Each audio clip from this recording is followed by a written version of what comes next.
อแก้วมณีและน้องเองซื้อสุขวิไลตอนนี้พวกเราก็อยู่กันที่หน้าวัดน้อยเนาะกำลังจะย่างไปที่วัดเสียงทองซึ่งใช้เวลาประมาณ5 นาทีไปกันเด้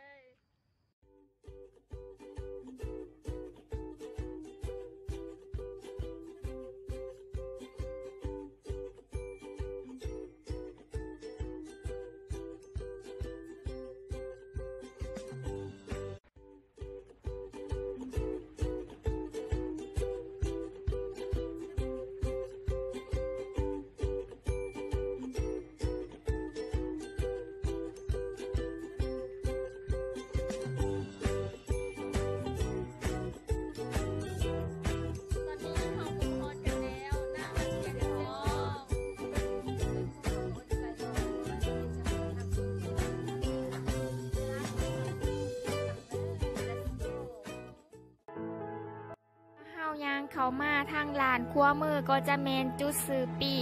แล้วทางด้าน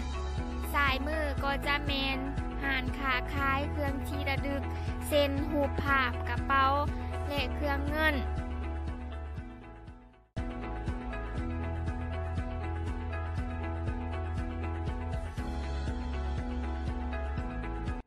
เมื่อเฮายางมาลานขั้วมือก็จะเห็นอาคารรูปทรงบูฮานซึ่งมีการแกะสลักลวดลายที่สวยงามอาคารลานนี้เพิ่นเอิ้นว่าโรงเรียนโคดหรือบอนเก็บลาซารถลาซา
ที่ตั้งสง่าอยู่ห้างนานี้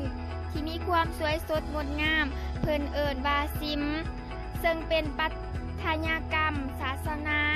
แบบชาวหลวงพระบาง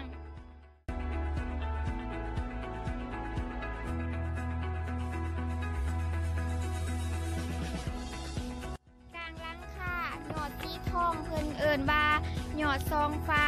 ประกอบด้วย17 ซออันมีความหมายว่าเป็นซิมนั่นเอง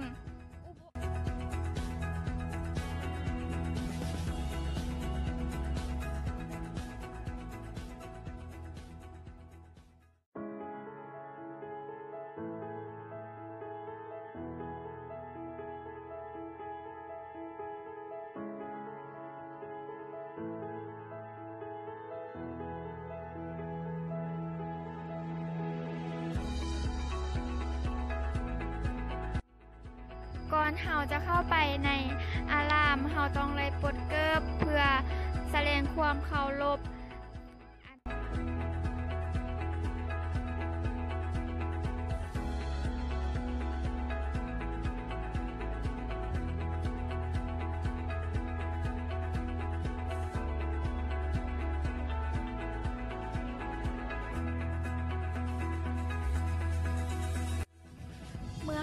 ไปในอารามแล้วเราก็จะเข้าไปชมลวดลายหรือว่าไหว้พระเพื่อความให้จิตใจเฮามีความสงบสุขปลอดโปร่ง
และวิหารหลังน้อยลานหลังของซิมเพิ่นก็เอิ้นว่าหอพามานนั่นเอง มีลักษณะลวดลายที่สวยงามพามานจะขายคือกับผ้าบางจนคนอื่นเข้าใจผิดว่าเป็นผ้าองค์เดียวถ้าว่าพระอยากมาเห็นพามานก็ต้องมาในยามบุญปีใหม่ลาวเท่านั้น